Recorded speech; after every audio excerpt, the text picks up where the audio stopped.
I just want to say a huge thank you to everyone who sent in their questions. A huge number here with loads of wonderful emojis attached to them. What is the early years? Help.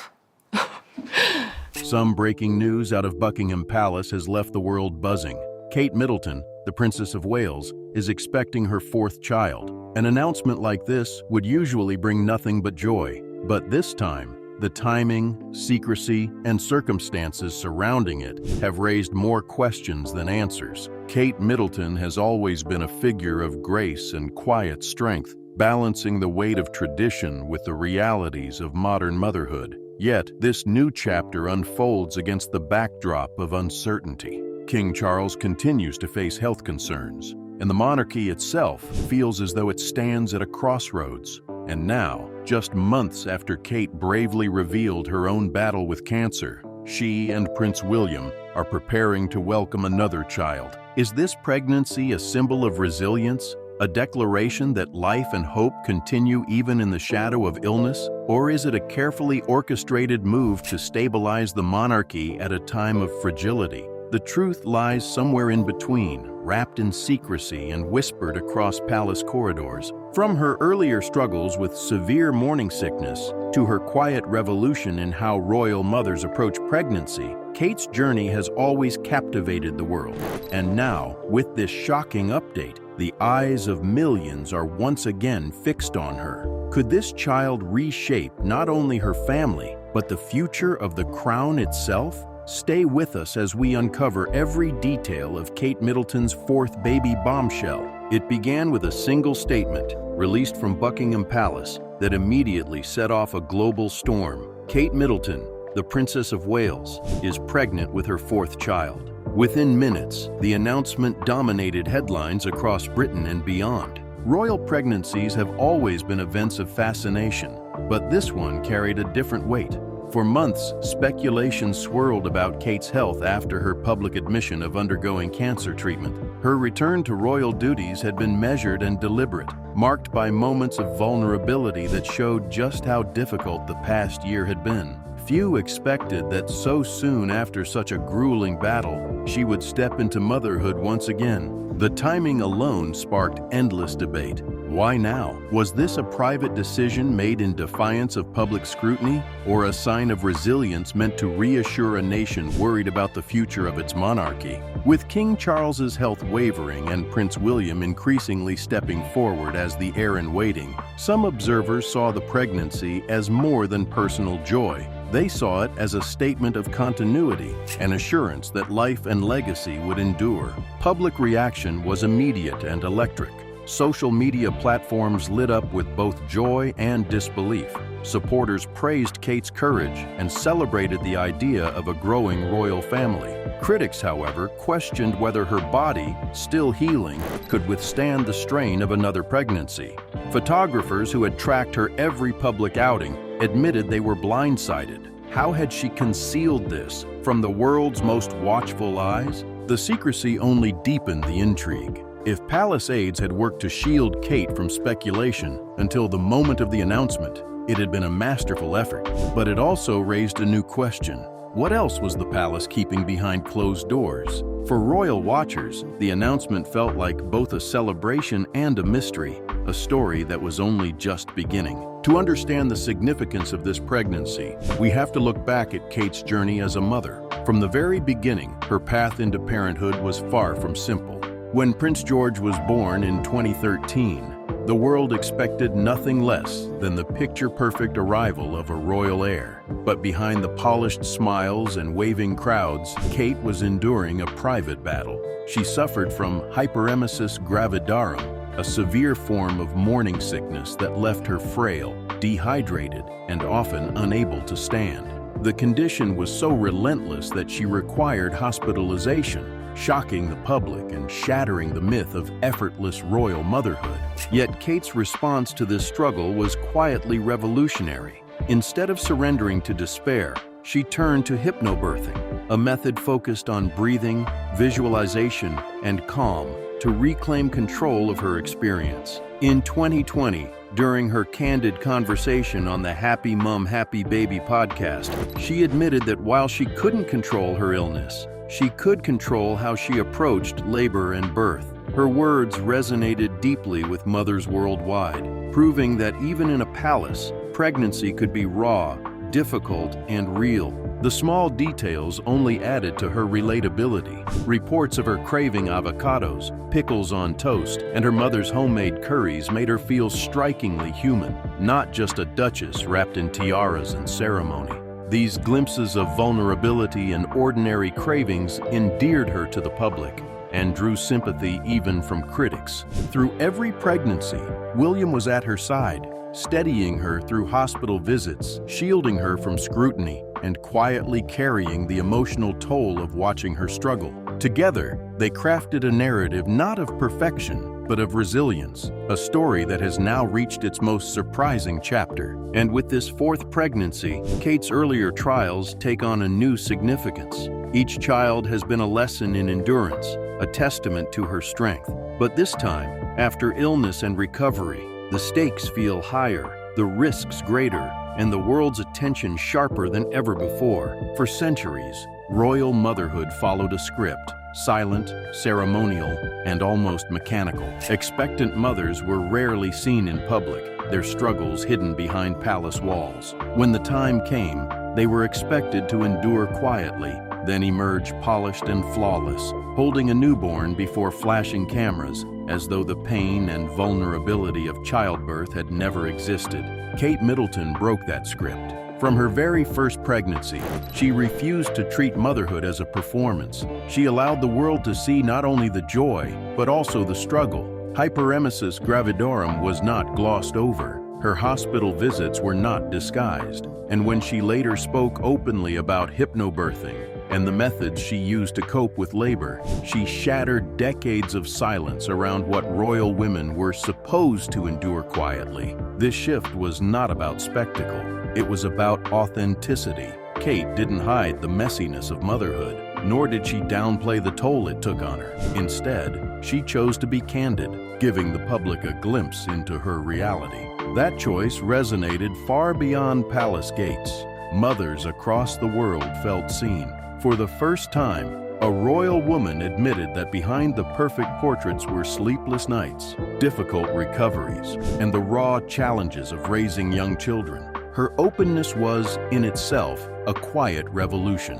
She wasn't trying to dismantle royal tradition with bold proclamations. She simply lived her truth, and in doing so, she changed the way royal motherhood is understood. And now, as she prepares for her fourth child, the echoes of that revolution remain. This pregnancy is not just about bringing another heir into the world. It's another chance for Kate to redefine what it means to be a royal mother, honest, resilient, and profoundly human.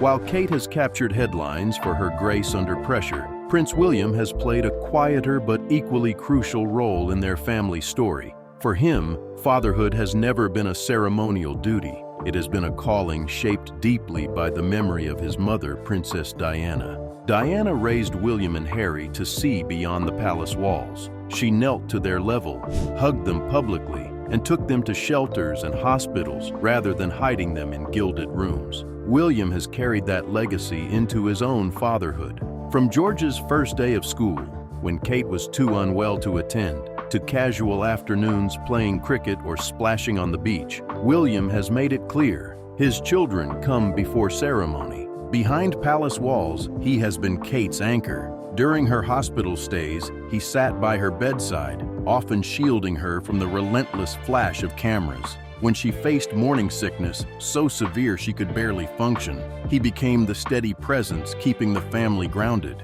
And when cancer entered their lives, he shouldered the invisible weight of both a husband and heir to the throne, protecting Kate and the children, while the world demanded his public composure. Photographs have captured his tenderness, laughing with George at a football match, gently holding Charlotte's hand at official events, or crouching to Louis's level during public appearances. These aren't moments staged for the press. They are reflections of a father determined to create normality in a life that will never be ordinary. William's role in this pregnancy is no different. For all the speculation and scrutiny, he remains the quiet force in the background, ensuring that Kate has not only the support of a future king, but the devotion of a husband and father. His presence reminds the world that monarchy at its core is not about crowns or titles, it's about family and the strength that keeps it together.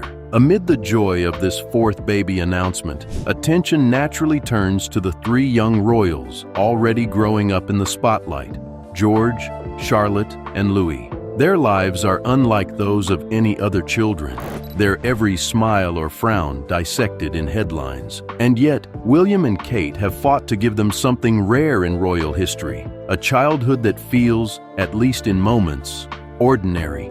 Prince George, now a thoughtful young boy, carries the awareness of his role as third in line to the throne. His shy smile hints at a maturity beyond his years, a child who already understands the gravity of expectation. Princess Charlotte, confident and spirited, is often described as the family's anchor in her own right, unafraid of the cameras, unafraid to correct her brothers, and increasingly showing the poise of her mother. And then there is Prince Louis, the youngest, bursting with mischief and innocence.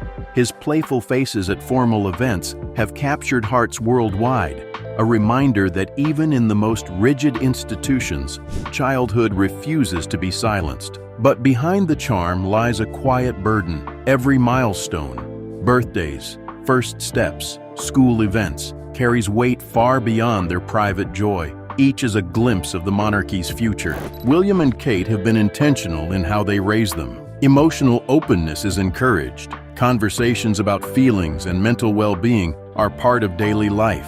The legacy of Diana threads through their parenting, reminding them that compassion and humanity matter more than ceremony.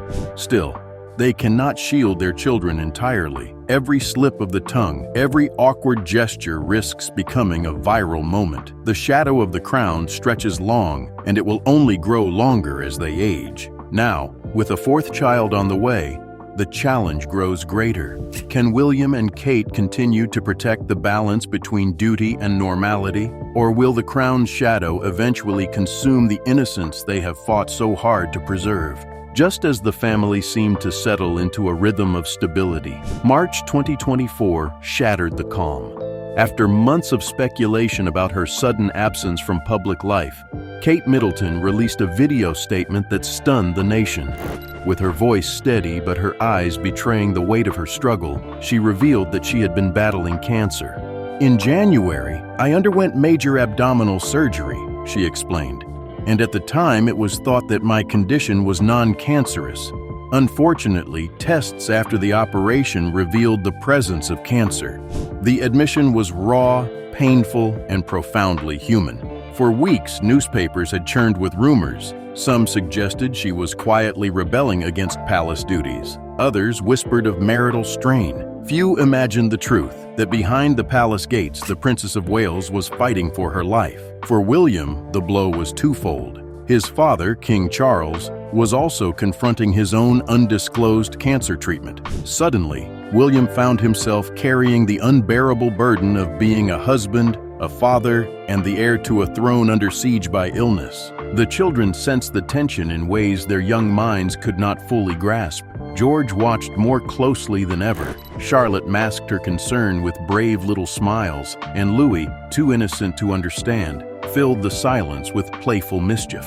William worked tirelessly to preserve a sense of normality, shielding them from the worst of it. Meanwhile, the public rallied. Letters poured into Kensington Palace, shop windows filled with handwritten signs of support. Churches prayed openly for the princess. Those gestures, small yet deeply personal, reminded Kate that she was not alone. The love of millions became a lifeline, a reminder that her struggles resonated far beyond the gilded walls of monarchy. Kate's illness changed the story. She was no longer just the poised figure in tailored dresses. She became a woman the world could empathize with, fragile yet unyielding, vulnerable yet unbreakable. For months, her absence left a silence hanging over the monarchy. Would Kate Middleton ever step into the public eye again? Was her strength too diminished to return? Those questions hung heavy until one bright June morning in London.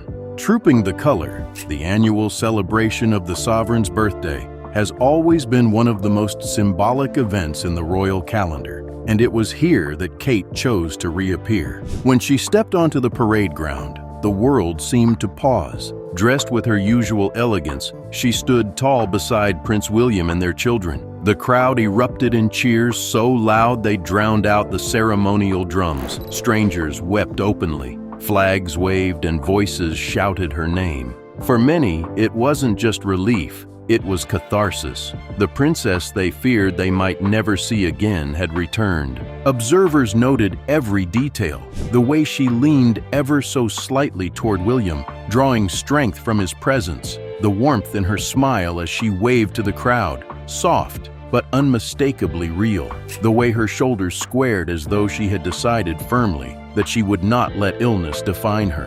When the family appeared on the Buckingham Palace balcony, it became more than a tradition. It was a declaration. George stood proudly, Charlotte waved with quiet confidence, and Louis, playful as ever, reminded everyone that joy could still exist in the smallest gestures. Together they embodied resilience. The cameras clicked furiously, but for once, the photographs captured more than pageantry. They revealed a story of survival. Kate's presence alone became a symbol of hope, proof that even in the darkest nights, light could return. The world saw a princess, but more importantly, they saw a fighter. But even as the world celebrated her return, the private reality was far more complex. Behind the polished smiles and regal waves, Kate and William faced trials that no public cheer could soften. In the quiet of their home, when the children were asleep and the palace corridors were silent, the couple bore their fears together. Sometimes with steady determination,